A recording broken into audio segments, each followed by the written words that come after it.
108 মেগাপিক্সেলের সেন্সর, তাও আবার 17,000 টাকায় মাত্র। 90 হার্জের ডিসপ্লে, সাথে FHD প্লাস রেজুলেশন, পাশাপাশি হিলিও G91 আলট্রা প্রসেসর।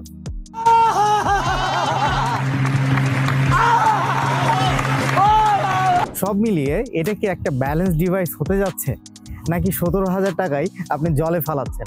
আজকের ভিডিওতে আমরা এটা নিয়েই আলোচনা করব। 108 মেগাপিক্সেল ক্যামেরা কেমন পারফর্ম করবে এবং একজন বিগিনার ফটোগ্রাফি যারা করতে চাচ্ছেন, একজন বিগিনারের জন্য এই ডিভাইস বা এই 108 মেগাপিক্সেলের সেন্সর সত্যিই কি আরামদায়ক হতে পারে কিনা, সেই বিষয় নিয়ে আজকে আমাদের ভিডিওটা।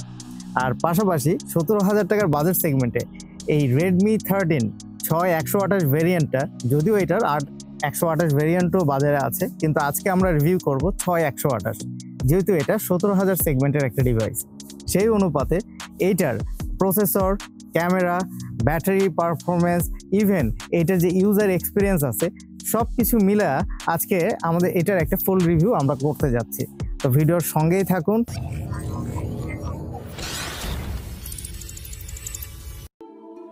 108 মেগাপিক্সেল ক্যামেরার যে বিষয়বস্তু, এটাকে আমি সহজে আপনাদের একটু ক্লিয়ার করি।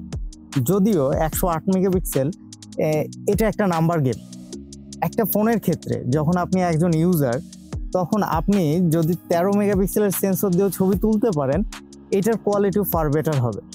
মেগাপিক্সেলটা কোনো ম্যাটার করে না। তবে 108 মেগাপিক্সেলের সুবিধা কি?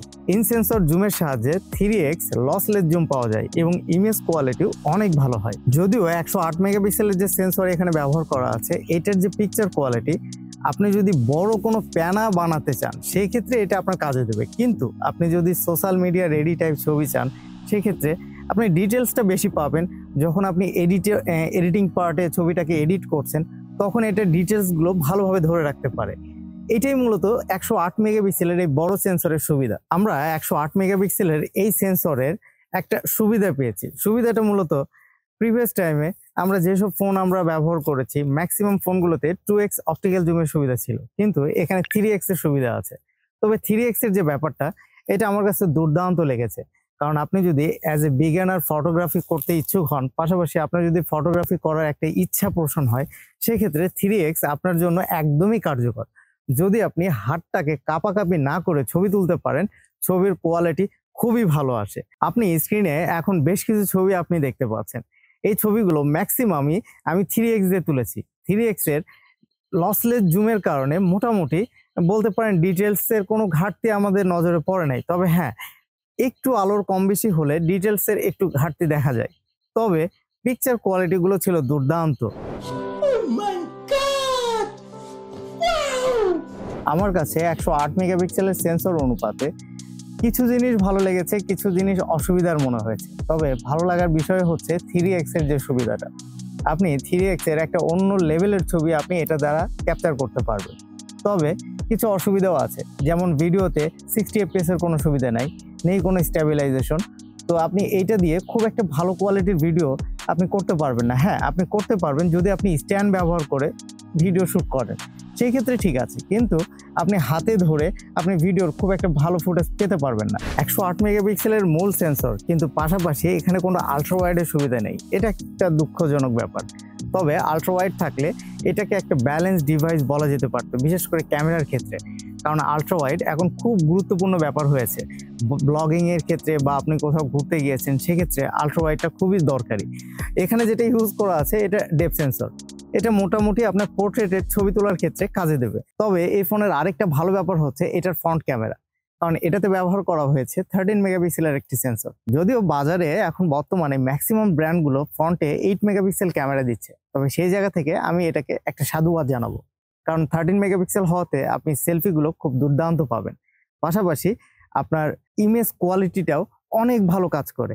বিশেষ করে আপনি যখন ভিডিও কলিং করছেন, তখন এটা খুবই ভালো কাজ করে। কারণ 8 মেগাপিক্সেল আর 13 এর মধ্যে আকাশ পাতাল একটা ডিস্টেন্স লক্ষ্য করা যায় ডিটেলসের ক্ষেত্রে। তো 13 মেগাপিক্সেল আমার কাছে জুৎসই মনে হয়েছে। ডিসপ্লে সেকশনে এখানে ব্যবহার করা আছে 6.79 ইঞ্চির একটি বিশাল ডিসপ্লে, এবং এটি একটি 90 হার্জের panel, 1080x2400 resolution, that means FHD plus রেজুলেশনের একটি ডিসপ্লে, যার কারণে কালার, কন্ট্রাস্ট এবং ভাইব্রেন্ট একটা কালার প্রডিউস করছে। ডিসপ্লে নিয়ে খুব একটা কমপ্লেনের জায়গা নেই। আর এইটার যে ডিসপ্লের যে প্যানেলটা, এইটাকে প্রোটেকশন হিসেবে ব্যবহার করা হয়েছে কর্নিং গরিলা গ্লাস। তবে কোনো নজির পাওয়া যায় নাই এটা কোন জেনারেশন ব্যবহার করা আছে। পরামর্শ থাকবে একটি ভালো মানের গ্লাস প্রোটেক্টর ব্যবহার করতে। তবে কমতির জায়গা আছে। কমতির জায়গাটা হচ্ছে এটার পিক ব্রাইটনেস। এটা 550 পিক ব্রাইটনেস ব্যবহার করা আছে, যেটা আপনি আউটডোরে একটু ভোগান্তির শিকার হতে পারেন। যদি ডিরেক্ট সানলাইটে ডিসপ্লেটা আপনি নজরে পড়ে, সেক্ষেত্রে দেখবেন একটু কষ্টদায়ক হতে পারে। তবে রাতের অন্ধকারে বা যেখানে অন্ধকারটা বেশি, সেখানে আপনাকে কোনো কমতির জায়গা রাখবে না। ওভারঅল ডিসপ্লে ভালো, ক্যামেরা ভালো, কিন্তু পারফরমেন্সের প্রশ্ন আসলেই আপনাকে ভাবতে হবে যে যদি পারফরমেন্সে কোনো ঘাটতি থাকে, তাহলে আপনার ডিসপ্লে ক্যামেরা যতই ভালো হোক না কেন, এটা কোনো কাজেরই না। তো পারফরমেন্স হিসেবে এই ডিভাইসটিতে ব্যবহার করা হয়েছে হিলিও G91 আলট্রা। তবে আলট্রা শব্দ ভেবে অনেকে মনে করতে পারে যে এটার হায়ার ক্লাস সিপিইউ ইউজ করা আছে এবং এটা থেকে ভালো লেভেলের গেমিং করা যাবে। বিষয়টা তা না, এটা একটা মার্কেটিং স্ট্র্যাটেজি। তবে এইটার যে চিপসেট ইউজ করা আছে G91 আলট্রা, এটা মূলত 12 ন্যানোমিটার আর্কিটেক্টের ওপর তৈরি করে একটা প্রসেসর। যদি এখানে 6 ন্যানোমিটার থাকতো, তাহলে এটাকে আমি একটা পাওয়ার এফিশিয়েন্ট প্রসেসর বলতে পারতাম। যেহেতু 12 ন্যানোমিটার আর্কিটেক্টের প্রসেসর, আপনার ডেইলি ড্রাইভার হিসেবে পারফরমেন্স খারাপ দেবে না, ভালোই দেবে। তবে গেমিংয়ের ক্ষেত্রে একটু সীমিত আকারে আপনাকে গেমিং ব্যাপারটা মাথায় রাখতে হবে। পাবজি খেলে দেখেছি মোটামুটি লো গ্রাফিক্সে আপনি খেলতে পারবেন। তবে যদি আপনি মূলত গেমিংটাকে ফোকাস করে যদি এই ফোনটা পারচেস করেন, সেক্ষেত্রে আপনি একটু ডাউনগ্রেডেই আপনি থাকতে পারেন। পারফরমেন্সের কথা আসলে রেডমির যে প্রবলেমটা এখন ম্যাক্সিমাম মানুষের, সেটা হচ্ছে ইউআই এর যে জটিলতা। প্রিভিয়াস টাইমে শাওমি তাদের ফোনগুলোতে এমআই ইউআই ব্যবহার করত, কিন্তু এখন তারা অলরেডি হাইপারওয়েসে শিফট হয়েছে। তবে হাইপারওয়েস কিছু সুবিধা নিয়ে আসলেও বেশ কিছু জটিলতারও সম্মুখীন হচ্ছে ইউজার। যেহেতু হাইপারওয়েস নিয়ে আমরা কথা বলা শুরুই করলাম, এই ফোনটা আপনি যদি আনবক্সিং অবস্থায় নেন, মানে এই ফোনটা আপনি যখন পারচেস করবেন, তখন এটাতে বিল্ট ইন হাইপারওয়েস 1.0.7 ইউজ করা আছে। তবে হাইপারওয়েসের আমি ওভারঅল পারফরমেন্সের কথা যদি বলি, প্রিভিয়াস এমআই ইউআই এর থেকে অনেক কিছু সলভ হয়েছে। তবে আপডেটগুলোর ক্ষেত্রে ইউজারের এক্সপিরিয়েন্স একটু ভিন্নতা লক্ষ্য করা গিয়েছে। আমার আমি হাইপারওয়েস নিয়ে একটা ইনডেপথ রিভিউ আমি করেছিলাম, আমার চ্যানেলে অলরেডি এটা আছে, আপনি চাইলে সেটা দেখে নিতে পারেন। ব্যবহার করা হয়েছে 5030 অ্যাম্পিয়ারের একটি লিথিয়াম পলিমার ব্যাটারি, সাথে চার্জিং হিসেবে ব্যবহার করা আছে 33 ওয়াটের একটি ফাস্ট চার্জিং। তবে চার্জিংয়ের যে ব্যাপারটা, আপনার চার্জ করতে খুব একটা সময় লাগবে না, যেহেতু এখানে 33 ওয়াটের ফাস্ট চার্জিং দেওয়া আছে, এটাকে আমি সাধুবাদ জানাই। আর ব্যাটারি পারফরমেন্সের কথা বলতে গেলে, আপনি যদি অ্যাজ এ নর্মাল ইউজার হয়ে থাকেন বা আপনি কোনো অফিসম্যান হয়ে থাকেন, আপনি অফিসে যাচ্ছেন আসছেন, আপনি সারাদিনের মোটামুটি ইউজের যে এক্সপিরিয়েন্স, এটা আপনাকে চার্জিং নিয়ে খুব একটা হ্যাম্পার তৈরি করবে না। আপনি ডেইলি ড্রাইভার হিসেবে এটাকে যথেষ্ট ভালোভাবে এটাকে ইউজ করতে পারবেন। তো চার্জিং নিয়ে খুব একটা কথা বলার নেই, যেহেতু 33 ওয়াট দিয়েছে, এটা একদমই ক্যাপাবল। তবে চার্জিংয়ের কিছু ব্যাপার লক্ষ্য করা যায় যে লং টাইম প্রসেসে যখন ইউজ হয়, তখন দেখা যায় যে ব্যাটারি চার্জ যে ব্যাকআপের যে ইস্যুটা, এটা কমতে থাকে। তো আমাদের কিছু ভ্রান্ত ধারণা থাকে যে চার্জ যতবার ইচ্ছে আমি ততবার দেব। তো একটা ফোন কিন্তু চার্জিং সার্কেল কাউন্ট করে। আপনি চেষ্টা করবেন আপনার ফোনের যখন 20%-এর নিচে মোটামুটি চার্জ ব্যাকআপ চলে আসছে, তখনই আপনি 100% করে নেবেন। তবে যতবার আপনি প্লাগ ইন প্লাগ আউট করবেন, তত কিন্তু আপনার ব্যাটারির ওপর একটা ইম্প্যাক্ট পড়ে যায়।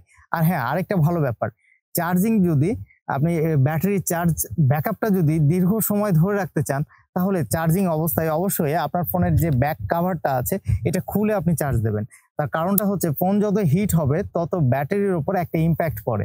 এতে করে একটা সময় গিয়ে ব্যাটারির চার্জিং কমে আসে। তো এই বিষয়টা মাথায় রাখলে আমার মনে হয় না যে আপনি চার্জিং নিয়ে খুব একটা ঝুট ঝামেলায় পড়তে পারেন। ডিজাইনে বলতে গেলে, ফোনের ডিজাইনটা আপনাকে আকর্ষণীয় এবং মন কাড়া একটা নান্দনিক ব্যাপারটা যুক্ত করছে। এটার যে পিছনের যে পার্টটা আছে, এটা মূলত হচ্ছে গ্লাস প্যানেল ব্যবহার করা আছে। তো এটাকে যদি আপনি এইভাবে ইউজ করেন, তাহলে আপনার জন্য একটু ক্র্যাচ বা দাগ পড়ার একটা সম্ভাবনা থাকে। যদি আপনি ব্যাক কভার ছাড়া ইউজ করতে চান, তাহলে আমার সাজেস্ট থাকবে আপনি পিছনে একটা ব্যাক পলি ব্যবহার করতে পারেন। আর সাইডের যে পোর্শনটা আছে, এটা পুরোটাই প্লাস্টিক মেড। ফোনটা মোটামুটি শক্তপোক্ত বলা যায়। আর ডিসপ্লে প্রোটেকশন নিয়ে আমরা যেটা বলেছি যে গোল্ডে গ্লাসের প্রোটেকশন আছে, কিন্তু কোন জেনারেশন এটা নেই। তো সেই ক্ষেত্রে আমি মনে করি যে এটাকে একটু পারফেক্টলি একটা ভালো মানের গ্লাস প্রোটেক্টর, একটা ব্যাক কভার ইউজ করলে জিনিসটা ভালো হবে। যদিও বক্সে একটা সিলিকন কেস দেওয়া আছে, তো সিলিকন কেস দিয়ে আপনি এটাকে ইউজ করতে পারেন। ফোনের লাইট ওয়েটও আছে, খুব বেশি বড়ও না, হ্যান্ডি আছে, এবং যে সাইড মাউন্টেন ফিঙ্গারপ্রিন্ট ব্যবহার করা আছে এটা বেস্ট ফাস্ট আমি বলতে পারি। হ্যাঁ, খুব একটা আপনাকে কষ্ট করতে হবে না এবং ইনস্ট্যান্ট এটা কাজ করছে। এবং পাশাপাশি Xiaomi চিরাচরিত আয়ার ব্লাস্টার আছে, আপনি চাইলে এটা দিয়ে এসি কন্ট্রোল করতে পারবেন, টিভি কন্ট্রোল করতে পারবেন, মানে রিমোটের মোটামুটি সবগুলো কাজে আপনি এটার দ্বারা করতে পারবেন। আর হেডফোন জ্যাক ইউজ করা আছে, পিছনে যে এলইডি ফ্ল্যাশ ইউজ করা আছে রাতের জন্য, এটা বেশ কার্যকরী।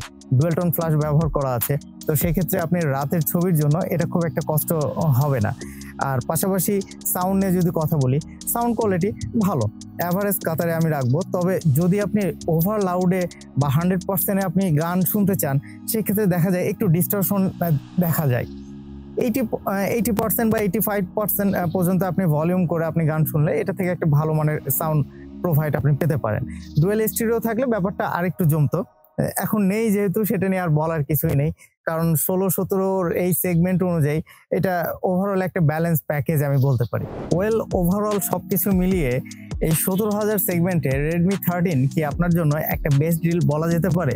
সত্যিকার অর্থে 108 মেগাপিক্সেলের সেন্সর, FHD প্লাস রেজুলেশনের display, Helio G91 ultra processor, সব মিলিয়ে একটা ব্যালেন্স ডিল বলা যেতে পারে।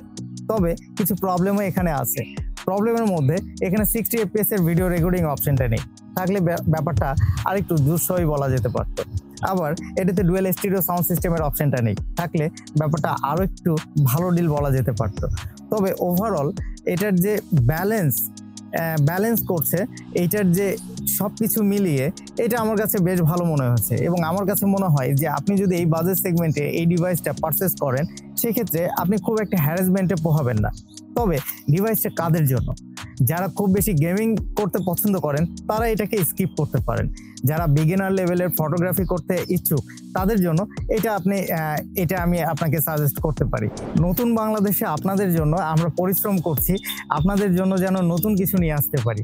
তো সেই সুবাদে অবশ্যই আমাদের চ্যানেলটি সাবস্ক্রাইব করে পাশে থাকবেন এবং ভালোবাসা একটা লাইক আপনি প্রোভাইড করে দেবেন। তাহলে হবে কি, আমাদের জার্নিটা আরো স্মুথ হবে। আর আমরা চাই আপনাদের সাথে নিয়েই আমরা দীর্ঘ পথ অতিক্রম করতে। তো সেই পর্যন্ত ভালো থাকবেন, সুস্থ থাকবেন। দেখা হবে পরবর্তী কোনো ডিভাইস নিয়ে কোনো একটা সুন্দর জায়গায়। এবং পরিবেশটা খুবই সুন্দর ছিল আজকের পরিবেশটা। আমরা চাই এরকম সুন্দর পরিবেশেই আপনাদেরকে মনোমুগ্ধকর কন্টেন্ট উপহার দিতে। তো আজকের মতো আমি এখানে বিদায় নিচ্ছি। দেখা হবে পরবর্তী কোনো ভিডিওতে। সে পর্যন্ত ভালো থাকবেন, সুস্থ থাকবেন। আল্লাহ হাফেজ।